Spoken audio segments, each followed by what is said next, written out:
하나님 아버지 감사합니다. 오늘도 거룩한 백성들 거룩한 전에 모여 신령과 진정으로 예배드리게 하심에 감사와 영광을 돌립니다. 아버지 하나님, 오늘도 예배를 통하여 하나님 귀한 말씀을 주셨습니다. 이 말씀이 지식만 남지 말게 하시고 내 마음판에 새겨서 깊은 교훈이 되고 아버지 우리 삶의 행동 강령이 될 수 있도록 축복하여 주시옵소서. 우리는 하나님을 믿는다 말을 하면서도 믿지 못하고 의심하고 늘 넘어집니다. 하나님, 우리에게 강력한 믿음을 더하여 주셔서 하나님의 인도하심에 믿음으로 반응하는 거룩한 성도가 되게 하여 주시옵소서.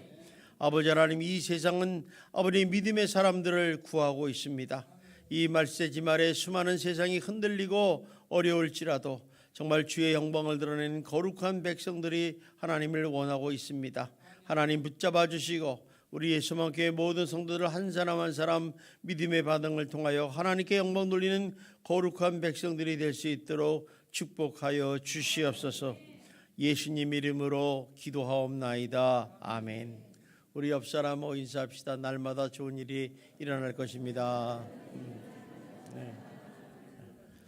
한 번 더 인사합시다. 당신은 잘 되는 사람입니다. 네.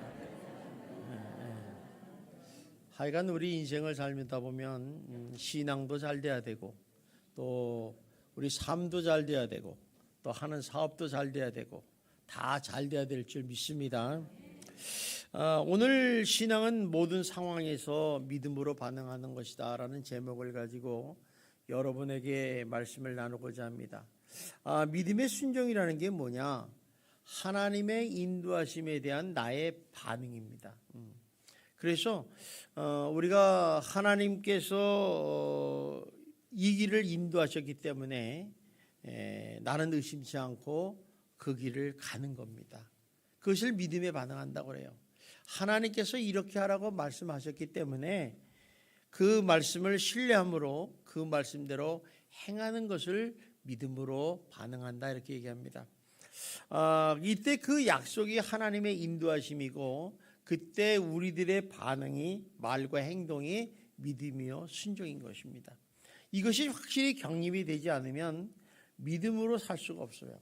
우리가 많은 교회는 다닌다 하지만은 내 뜻대로 살지 믿음으로 산다고 얘기를 할 수가 없습니다.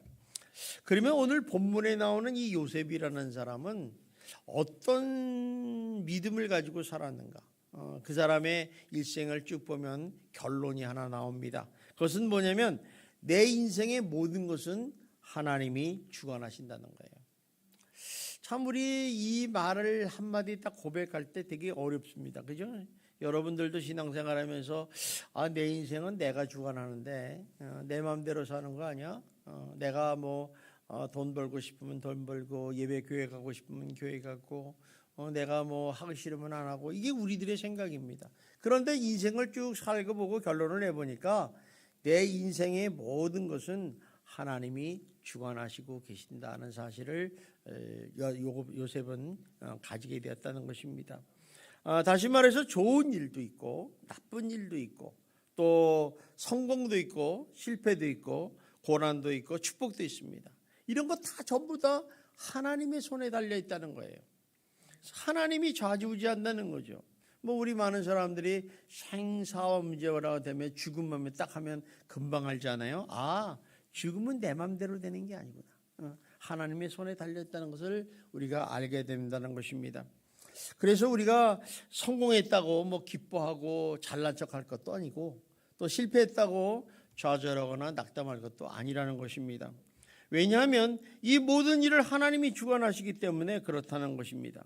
그래서 요셉은 일생을 살아가면서 자기의 신앙과 삶을 통해서 내 모든 인생의 모든 것은 하나님의 손에 달려있다는 것을 고백하고 있다는 것입니다. 이것이 요셉의 믿음이요 신앙이라는 것입니다. 자, 그렇다면 요셉은 이런 고백을 하기 위해서 어떤 인생을 살았느냐는 거죠. 이런 고백은 하루아침에 나오는 게 아니에요. 이런 고백은 그런 삶을 살았을 때 비로소 깨닫는 하나님의 지혜인 것입니다. 요셉의 이런 믿음의 삶을 보면 어떻게 살았냐면 그 사람은 이런 삶을 살았어요.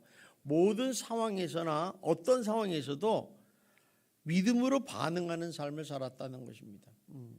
우리 뭐 많은 사람들이 그러지 않습니까? 야, 우리 예수 믿는 사람 다 믿음으로 살지 그럼 뭘로 사느냐? 그런데 그렇지 않다는 거예요. 믿음으로 반응하고 사는 사람이고 믿음으로 반응하지 않는 사람이 있다는 것을 알 수 있습니다. 자, 그럼 믿음으로 반응한다는 게 도대체 뭐냐? 그건 뭐냐면 어떤 상황이나 문제를 딱 봤을 때 인간의 관점, 또 자기의 생각, 또 무엇을 중요하게 여기느냐, 또 무엇을 인식하게 사느냐를 바라보지 않고 믿음의 눈으로 바라본다는 거예요. 믿음의 눈으로 바라본다는 것은 하나님의 입장에서 하나님의 시각으로 바라본다는 거죠. 쉽게 얘기하면 이런 얘기예요. 하나님이 인도하셨어요. 그러면 그 하나님의 계획하심과 섭리를 믿고 그 모든 상황을 믿음으로 반응하는 것을 믿음으로 산다 그럽니다. 그래서 우리가 많은 사람들이 하나님의 인도하심에 따라서 믿음으로 사는 사람하고 믿음으로 반응하지 않는 사람이 있다는 것입니다. 자, 그렇다면 믿음으로 반응하는 사람과 믿음으로 반응하지 않는 사람의 차이점이 뭐냐? 분명히 나타나죠. 한번 여러분, 나는 정말 믿음으로 반응하면서 사는 사람인가? 나는 믿음으로 반응하지 않는 사람인가를 한번 생각해 보시기 바랍니다. 사실 이 여호수아와 갈렙과 10명의 정탐꾼의 얘기가 나와요. 그들은 이제 이스라엘 가나안 땅을 정복하기 위해서 하나님께서 가데스 바네아라는 곳을 인도하십니다. 그리고 거기서 말씀하시기를 올라가 취하라 그럽니다. 자, 그러면 믿음으로 반응하지 않는 사람들은 어떤 반응을 보여주는가? 믿음으로 반응하지 않던 사람들은 변명을 해요. 변명을. 또 부정적인 말을 하고 원망과 불평이 나온다는 것입니다. 그래서 하는 얘기가 뭐야? 그곳에 올라가면 죽어. 그곳에 올라가면 우리가 살 수 없어. 우리는 그들에 비하면 메뚜기 같아. 이렇게 부정적인 말을 한다는 거예요. 그런데 믿음으로 반응하는 사람들은 어떻게 얘기하느냐? 올라가자. 하나님이 올라가라 하셨으니 하나님이 함께 하실 거고 능히 이기리라. 우리에게 주시리라. 이렇게 긍정적이고 믿음의 말을 한다는 거예요. 전혀 다르지 않습니까? 또 우리 한번 여호수아가 가나안 땅을 들어가기 전에 요단강을 만나게 됩니다. 그때 하나님께서 뭐라고 말씀하면 요단에 이르거든 들어가라 얘기하는 거예요. 근데 요단강이 엄청 범람해가지고 거기 들어가면 다 죽을 것 같아. 그런데 믿음으로 반응치 않은 사람들은 야 미쳤냐? 거길 들어가게? 거기 들어가면 죽어. 길도 없고 아무것도 배도 없는데 왜 거길 들어가? 이거 불가능한 일이야. 이렇게 부정적이고 원망하는 말을 해요. 그런데 믿음으로 반응하는 사람은 어떤 얘기를 하느냐? 야 들어가자. 전혀 다르죠. 왜? 하나님이 함께 하시니까. 분명히 역사하실 것이다. 길을 열 것이다. 이렇게 긍정적이고 적극적인 말을 한다는 것입니다. 다시 말하면 믿음으로 반응하는 사람은 철저하게 하나님의 인도하심에 긍정적이고 적극적인 믿음으로 반응한다는 것이에요. 그러니까 여러분들도 한번 생각해봐요. 나는 하나님 말씀을 듣고 하나님이 나를 인도할 때 나는 철저하게 하나님의 인도하심에 따라 긍정적이고 철저하게 믿음을 가지고 반응을 하느냐, 아니면 늘 다음에 하지, 뭐 거기 가면 되겠어, 하나님 그건 하나님 말씀이고 내 생각은 다르고 내 인생을 보니까 도대체 그렇게 살면 안 되겠다, 이렇게 생각하는 사람이 없는지 한번 생각을 해보시기 바랍니다.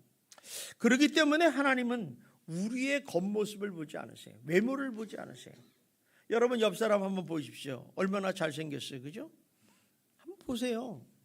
또 꼴도 보기 싫어서 안 보는 거예요? 나보다 더 잘생겨서 보세요.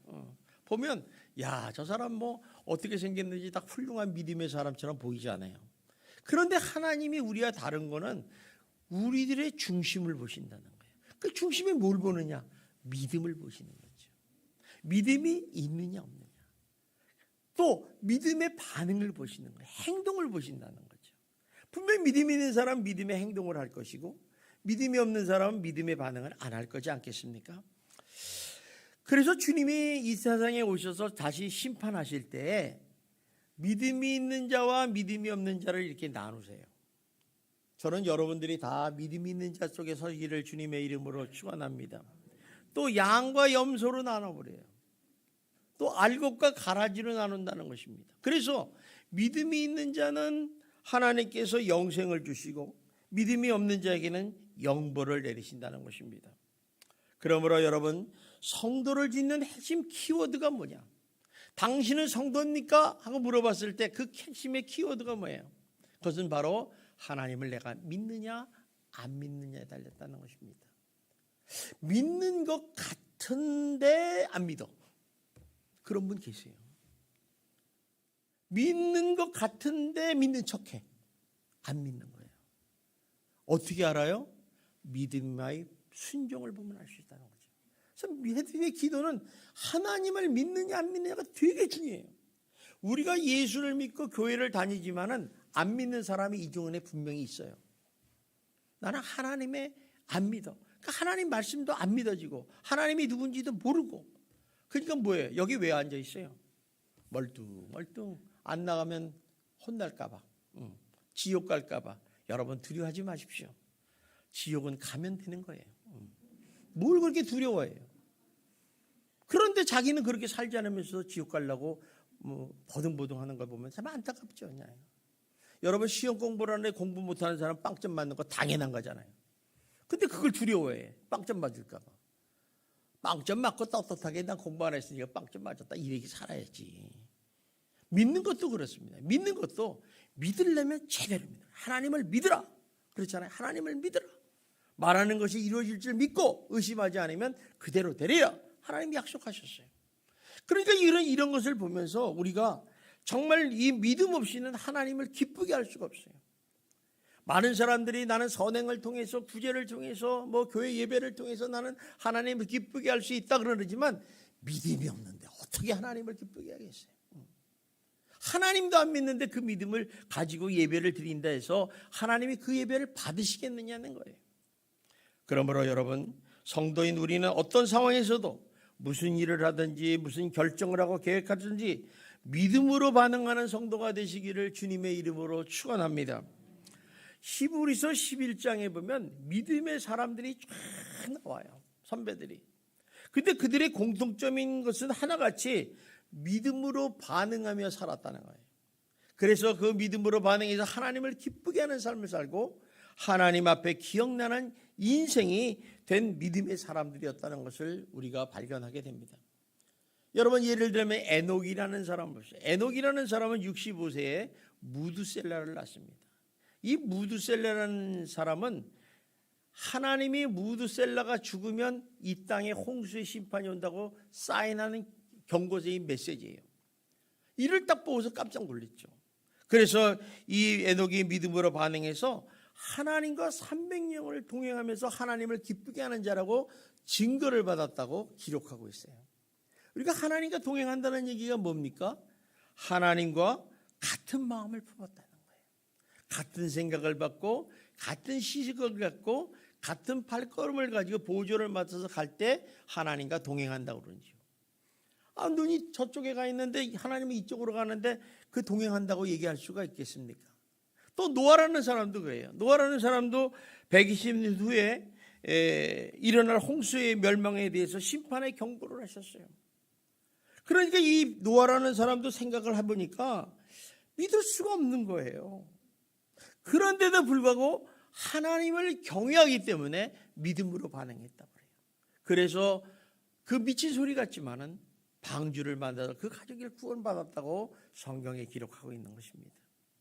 또 아브라함도 그렇습니다. 아브라함도 갈대아 우르를 떠나서 내가 지시할 땅으로 가라는 거예요. 지금 아브라함의 나이는 75세입니다. 정말 그곳에 기반이 잡혀 있고 집도 있고 친척도 있고 가족이 다 사는 거예요. 친구도 있어요. 거기를 어떻게 떠납니까? 그런데 하나님께서 떠날 수 없죠. 그러니까 떠나라는데 못하니까 순종할 수 없는 거예요. 그런데도 불구하고 믿음으로 반응해서 갈 바를 알지 못했지만 그것을 떠나 하나님의 지시대한 땅으로 갔다는 것입니다. 또 여러분 모세도 보십시오. 모세도 어떻습니까? 모세도 믿음으로 반응해서 바로 공주의 아들이 되리라 시험을 거절했다는 거예요. 여러분 공주의 아들이면 왕자 아닙니까? 모든 권력과 부귀와 명예를 다 주겠다는 거예요. 근데 그걸 거절하고 오히려 하나님 백성들과 고난받기를 더 좋아했다는 거죠. 이거는요, 인간적인 생각으로는 도대체가 이거 있을 수 없는 일이에요. 그런데 믿음으로 반응하기 때문에 그는 거절하고 하나님 백성들과 고난받기를 더 좋아했다고 합니다. 이처럼 한결같은 공동점은 이해할 수 없고 불가능하고 순종할 수 없음에도 불구하고 믿음으로 반응했다는 것을 우리가 발견할 수 있다는 것입니다. 이런 사람을 믿음으로 사는 사람이라 이렇게 얘기하는 거예요. 그러니까 믿음으로 반응하는 사람들이 바로 믿음으로 사는 사람이에요. 자, 한번 여러분 생각해요. 여러분은 믿음으로 반응해서 사는 사람들이니까 믿음으로 반응하지 않으면서 사는 사람입니까? 나는 믿음의 사람입니까? 나는 안 믿음의 사람입니까? 이거 확실하셔야 돼요. 안 그러면 주님이 심판할 때 믿지 않는 자의 무리에 서 있을 수밖에 없을 수도 있어요. 이거는 여러분에게 달린 거죠. 그러므로 여러분 모든 상황이나 모든 문제를 인간의 눈과 지식과 경험과 사회의 잣대로 보지 마시고 믿음으로 반응하면서 믿음으로 사는 사람이 되시기를 주님의 이름으로 축원합니다. 자, 그렇다면 요셉이 도대체 어떤 삶을 살았기 때문에 이렇게 믿음의 사람이 됐느냐. 참 중요하잖아요. 그죠? 그 요셉이 이런 삶을 살던 이유가 있을 거 아니겠습니까?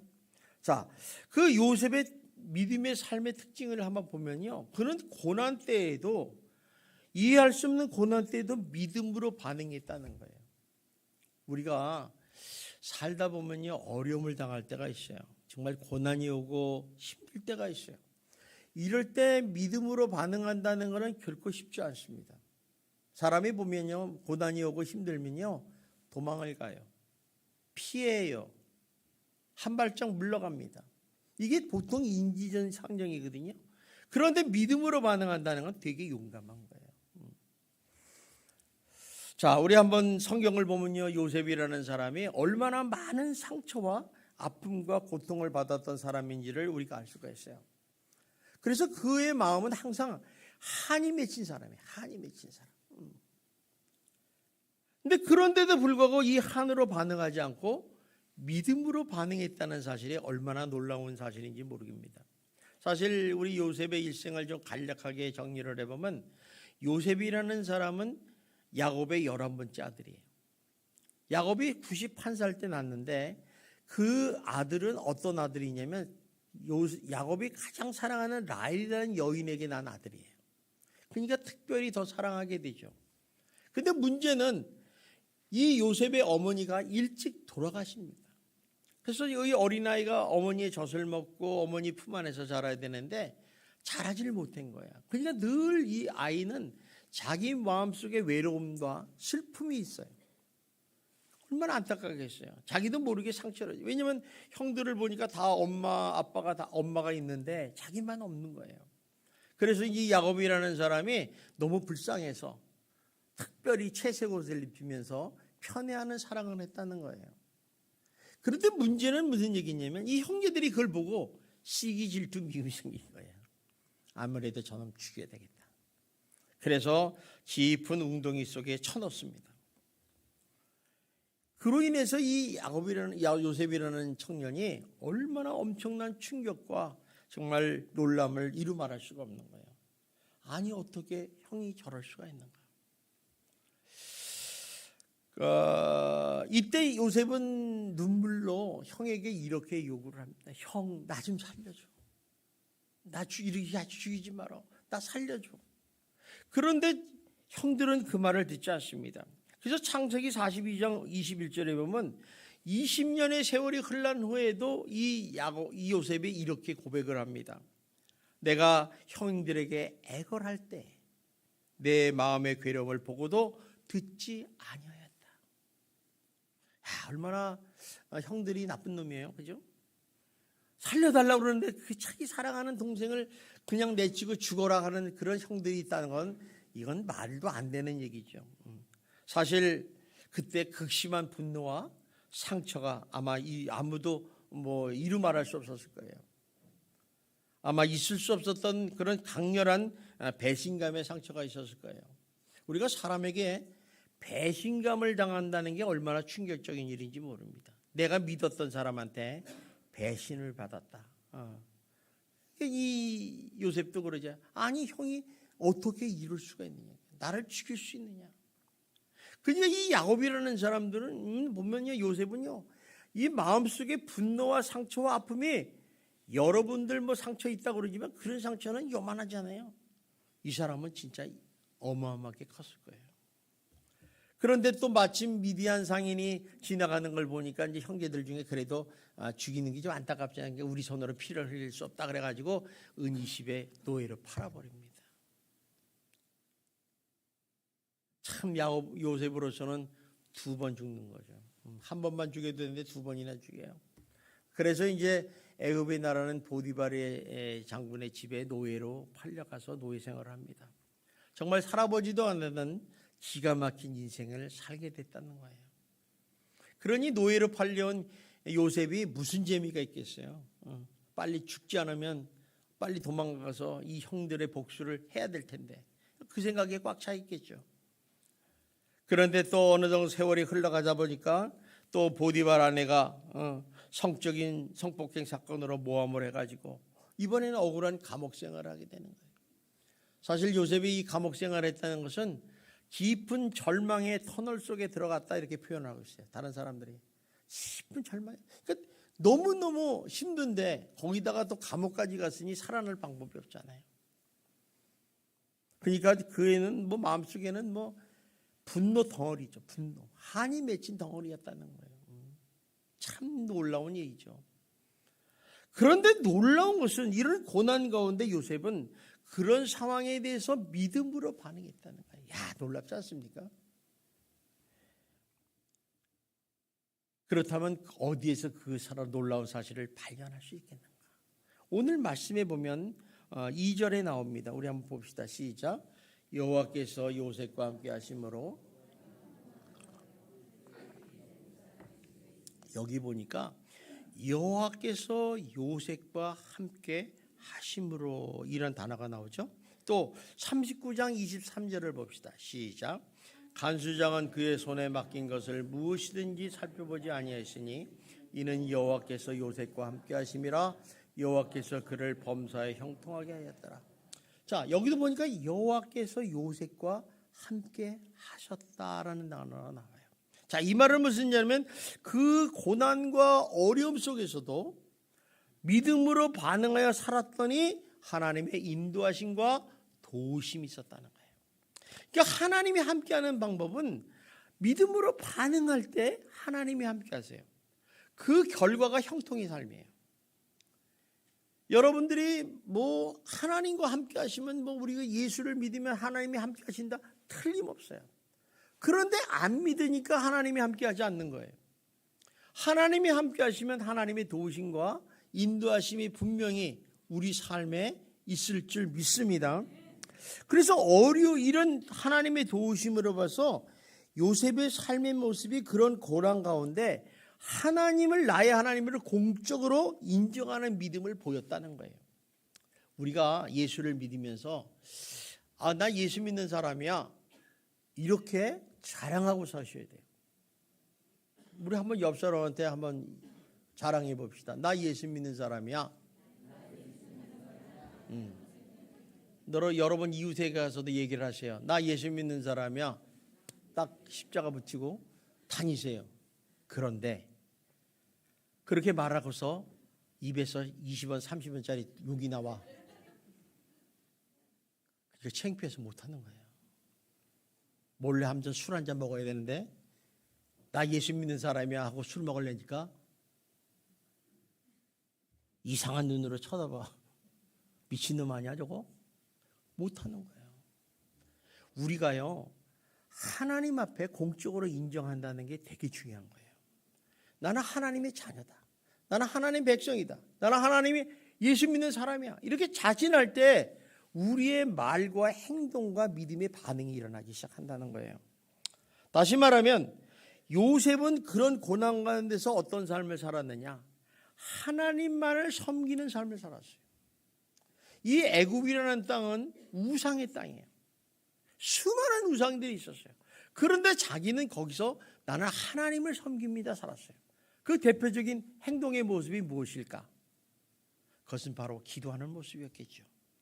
오늘날 하나님께 기도하는 모습을 보였을 거예요. 세상 사람들이 기도합니까? 안 하잖아요. 그렇죠? 또 어떤 형편에 있든지 성실하고 진실된 삶을 통해서 이방인들에게 빛과 소금이 됐다는 거예요.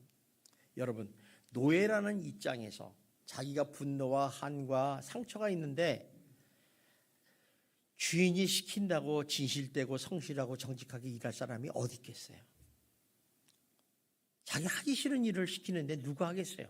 그냥 적당히 눈치껏 시간 가는 대로 하는 거지. 그게 보통 일반적인 노예의 모습이었어요. 그런데 이 요셉이라는 사람은 노예로 끌려왔는데도 불구하고 진실되게 성실하게 정직하게 삶을 살더라는 거예요. 눈에 띄겠어요? 안 띄겠어요? 띄죠. 우리도 저도 직장을 다녀봤지만 이 밑에 있는 사람들이 이렇게 보면은 성실하고 진실하게 일하는 사람도 있고 아주 요령만 나는 돈을 요만큼 받았으니까 요만큼만 일한다는 사람이 있어요. 그게 눈에 보이죠. 우리는 안 보이는 것처럼 다 보이지 않습니까? 또 하나 특징은 뭐냐면 하나님 앞에서 살았어요. 우리가 말을 하고 행동하고 생각하는 것도 다 하나님이 보시면 어떡할까? 이렇게 살았다는 거예요. 다시 말하면 이런 고난 가운데서 요셉은 믿음으로 반응하는 삶을 살았다는 것입니다. 그 결과 어땠습니까? 여기 보니까 3절에 나옵니다. 우리 한번 봅시다. 시작. 그의 주인이 여호와께서 그와 함께 하심을 보고 또 여호와께서 그의 범사에 자 여기 뭐냐? 그의 주인이 여호와께서 그와 함께 하심을 봤다. 봤다는 얘기는 인정했다는 거예요. 여러분이 하나님과 함께 하시는 것을 옆자 이웃사람이 본다는 걸 뭘 보겠어요? 우리는 말로 그래요. 나 하나님이 나와 함께 하셔. 뭘로 보이시겠어요? 믿음으로 반응을 보여야 돼요. 믿음으로 반응하는 거예요. 이게 되게 중요한 거예요. 여러분 하나님 이건 보디발 장군은 어떤 사람이냐? 요새 말하면 안기부장이에요. 안기부장. 그의 집에는 CCTV가 100개도 넘어. 다 보는 거예요. 여러분. 사사건건이 그냥 다 보고 있어요. 그런 눈을 어떻게 피하겠어요? 매 눈을. 그런데요. 하나님은요. 이 CCTV보다 더 무서우신 분이야. 성경에 보면 감찰한다는 얘기가 나오거든요. 그건 뭐냐면 현미경으로 보듯이 본대. 여러분 요 옆에 바이러스 있는 거 보이세요? 안 보이잖아. 현미경으로 보여요. 여기 세균이 득실들이한 게 보인다니까? 하나님은 그렇게 보시는 분이에요.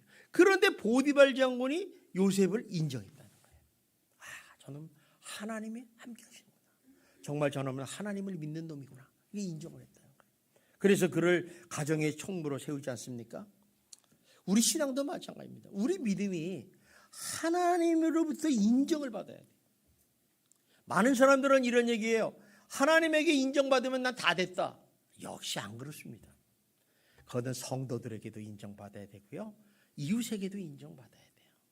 야, 저 사람 정말 예수 믿는 사람이구나. 이 한마디가 우리에게 얼마나 중요한 영향력을 끼치는지 아십니까?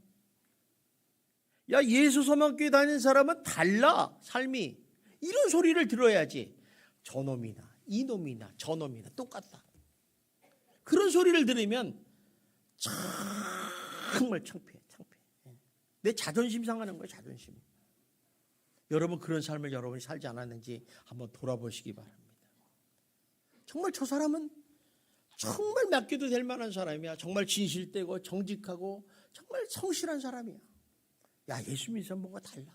뭐 이런 걸 보여줘야지. 그러니까 성도들과 이웃에게 인정을 받아야 된다는 거예요. 근데 인정을 못 받고 여러분이요 얘기 안 해도 여러분 성도들 보면 다 알죠, 그죠?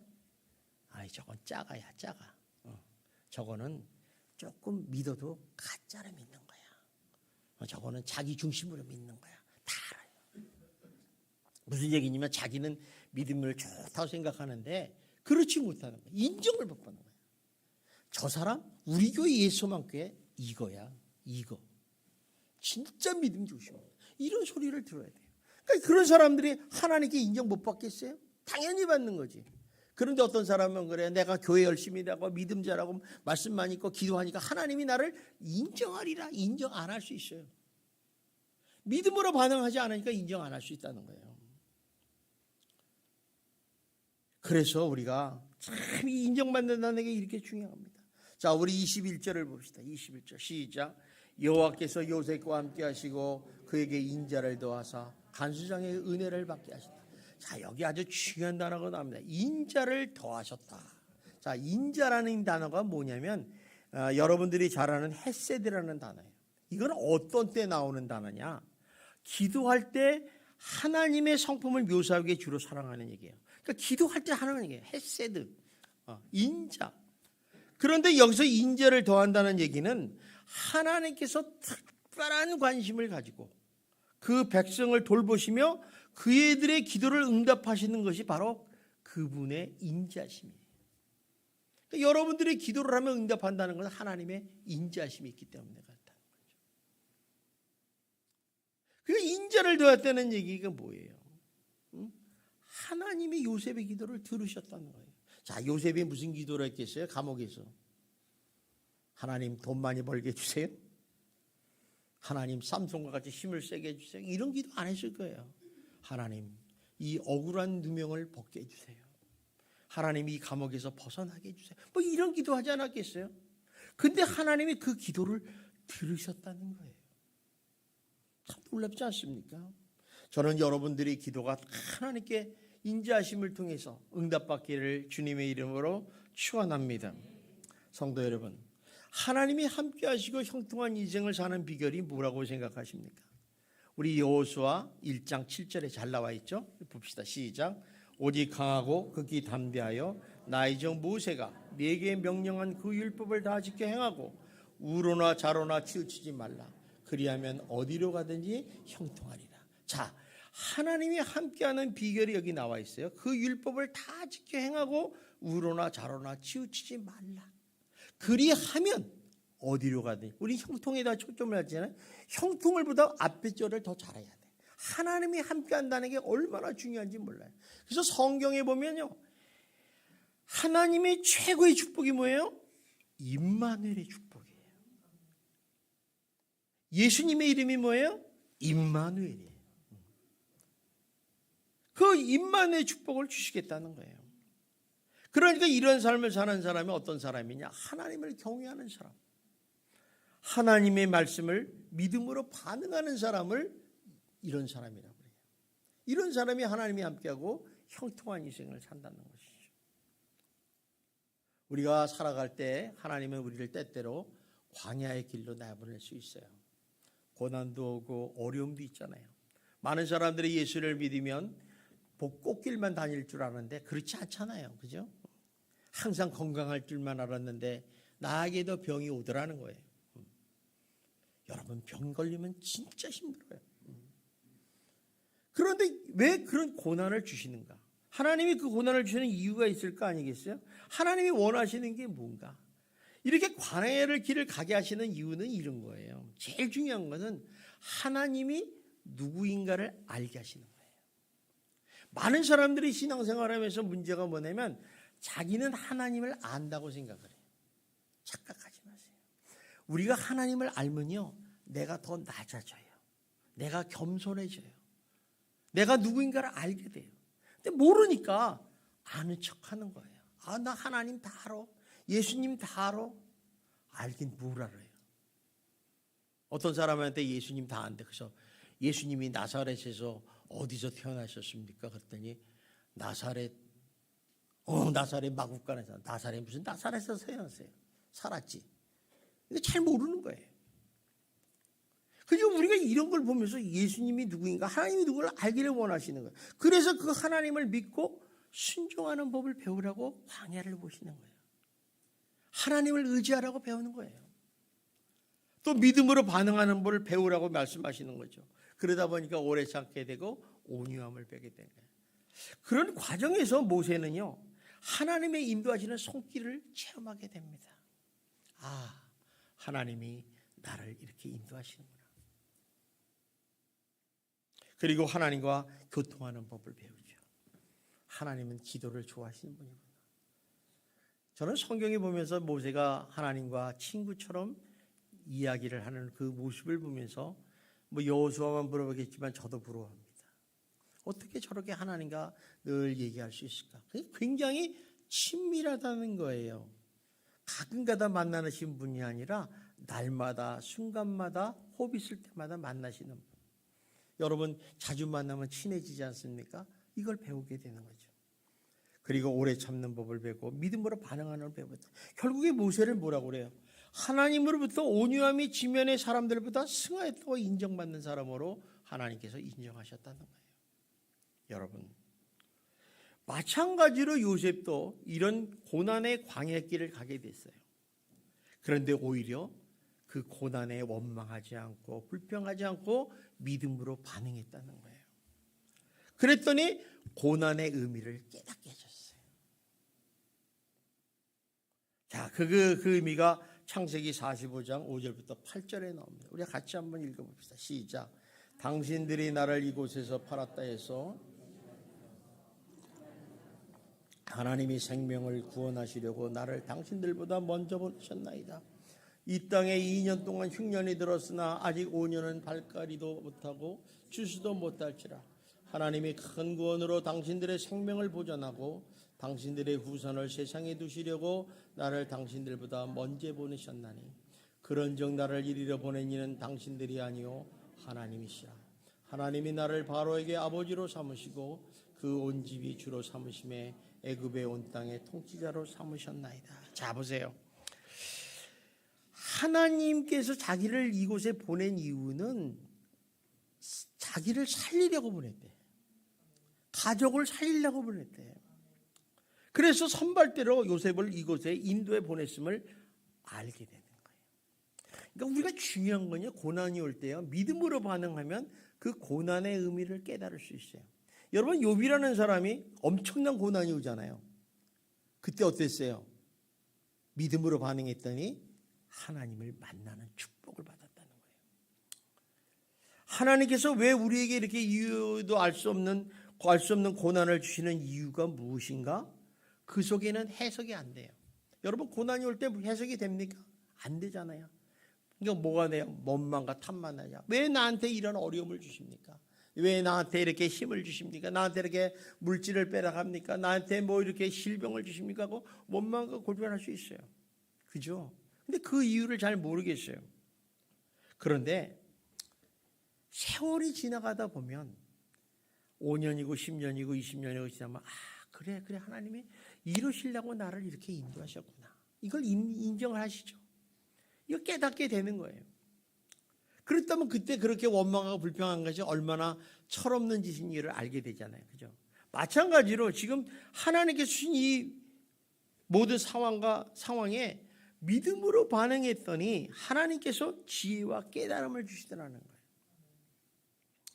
다시 말해서 하나님은 우리에게 고난을 주시려고 의미 없는 고난을 주시는 게 아니라 그 고난을 통해서 우리를 살리려고, 나를 통해서 하나님의 영광을 받으시려고 고난을 주시는 것입니다. 그래서 여러분이 고난이 오면요, 나에게 유익이 되는 거예요. 고난을 고난으로 보지 마세요. 고난을 그걸 보면요, 여러분 별 일 없는 거예요. 그러므로 이런 인생의 고난과 어려움을 당할 때 언제나 믿음으로 반응하시는 성도 여러분이 되시기를 주님의 이름으로 축원합니다. 또 하나 이분의 특징적인 삶은 뭐냐면 평탄할 때 믿음으로 반응했다는 거예요.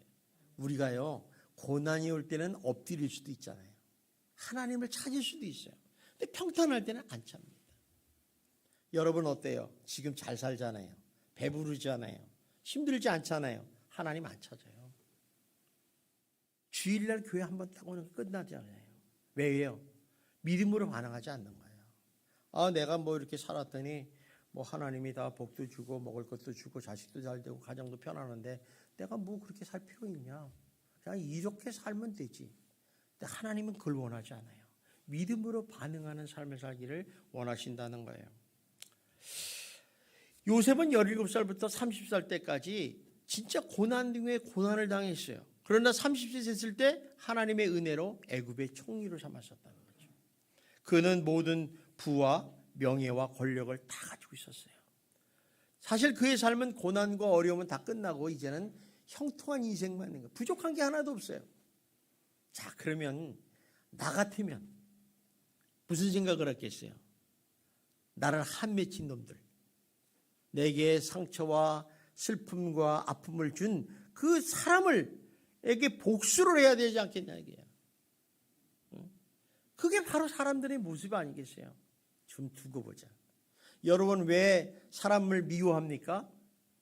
복수하려고 그러는 거예요. 너 한번 두고 보자 이게. 두고 보자. 그 복수한다고 여러분들이 편안합니까? 그런데 이 사람은 어떤 사람이었냐면 그렇게 복수해야 되는데도 그런데도 불구하고 이 사람은 믿음으로 반응하는 삶을 살았다는 거예요. 다시 말하면 나를 이를 보내신 이는 당신들이 아니요 하나님이십니다. 그걸 알았다는 거죠. 지금 형들이 자기를 죽이려고 깊은 운동에 빠지고 뭐 미디안 상인에 팔고 노예로 벌고 성폭행해서 감옥에 들어가고 이거 진짜 생각하면 다 죽일 거예요. 원수의 원수. 그런데 이런 모든 과정이 너희들이 한 게 아니라 하나님이 하셨다. 이걸 알고 나니까 내 인생의 모든 것을 하나님이 주관하신다는 걸 알게 됐다는 거죠. 그러다 보니까 모든 것을 용서할 수 있는 거죠. 하나님이 하셨는데 뭘 그러겠어요. 여러분 공동체의 모임에서 뭐 목장 모임이든 교회 모임이든 뭐 어떤 모임에서 나하고 상극되는 사람을 만날 수가 있어요. 난 저 사람하고는 절대 이 자리에 앉을 수가 없어. 내가 앉으면 내 이빨을 다 뽑겠다. 이런 사람은 들어보지 못했지만 어쨌든 간에 싫어하는 사람이 있어요. 그러면 어때요? 피해버립니다. 아, 난 도대체 저 사람하고 상종할 수 없어. 이러겠죠. 그건 참 비겁한 거예요. 그러면 절대로 자기는 매길 길로 갈 수밖에 없어요. 그럴 때 말이에요. 여러분 이렇게 생각하세요. 하나님이 저 사람을 내게 붙여준 이유는 저 사람을 통해서 나를 변화시키려고 그러구나 생각하면 유익이 되는 거예요. 믿음으로 반응하시라니까. 왜 저 사람을 나한테 얘기할 때 붙여서 나를 그렇게 신경 쓰게 하는가? 믿음으로 반응하면 깨닫게 되는 거예요. 그래서 요셉이 발견한 것은 이러한 눈에 보이는 것은 전부가 아니라는 사실을 발견하게 돼요. 자기는 그 고난과 어려움이 큰 문제가 되는 줄 알았는데 그 보이는 그게 다가 아니라는 거예요. 그 뒤에는 하나님의 계획하심과 섭림이 있고 하나님의 인도하심에 손길이 있다는 것을 비로소 깨닫게 되는 거예요. 아, 하나님이 하셨구나. 하나님이 하셨구나. 그래서 12에서 11장 22절에 죽을 때 이렇게 얘기합니다. 봅시다. 시작. 믿음으로 요셉은 임종시에 이스라엘 자손들이 떠날 것을 말하고 또 자기 뼈를 위하여 명하였다. 무슨 얘기냐면 요셉이 죽으면서 이 자리에서 너 편안하게 살고 잘 살아라 이런 게 아니라 너희가 여기서 영원히 살 것이 아니다. 뿌릴 낼 것이 아니라 저 가나안 땅으로 가라고 얘기하는 거예요. 우리가 가야 될 것은 따로 있다는 거죠. 그래서 지혜로운 사람은요 어떤 사람이냐, 자기 눈에 보이는 것이 다가 아니라는 사람을 아는 사람이에요. 아, 이게 다가 아니구나. 그리고 그거에 집중하지 않습니다. 그래서 디모데전서 6장 17절에 이렇게 말씀합니다. 봅시다. 시작. 내가 이 시대의 부한 자를 명하는 마음을 높이지 말고 오직 우리에게 모든 것을 후히 주사 누리게 하시는 하나님께 두어라. 자, 정함이 없는 물질이나 이 세상에 소망을 두지 말아라 이게요. 그리고 오직 하나님께 소망 두는 인생이 믿음으로 반응하는 인생이라는 거죠. 우리가 하나님께 소망을 둘 때 믿음으로 나갈 수 있어요. 그러나 세상 것에 소망을 두면요 그렇게 살 수가 없어요. 여러분 살아봤지 않습니까?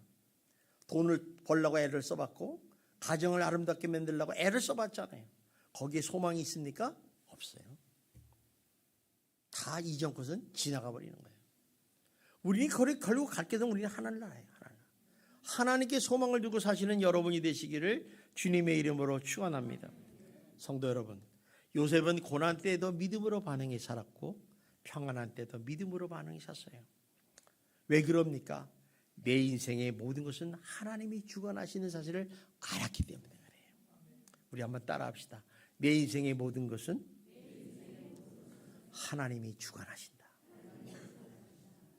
내 인생의 모든 것은 하나님이 주관하신다는 걸 알았다는 거예요.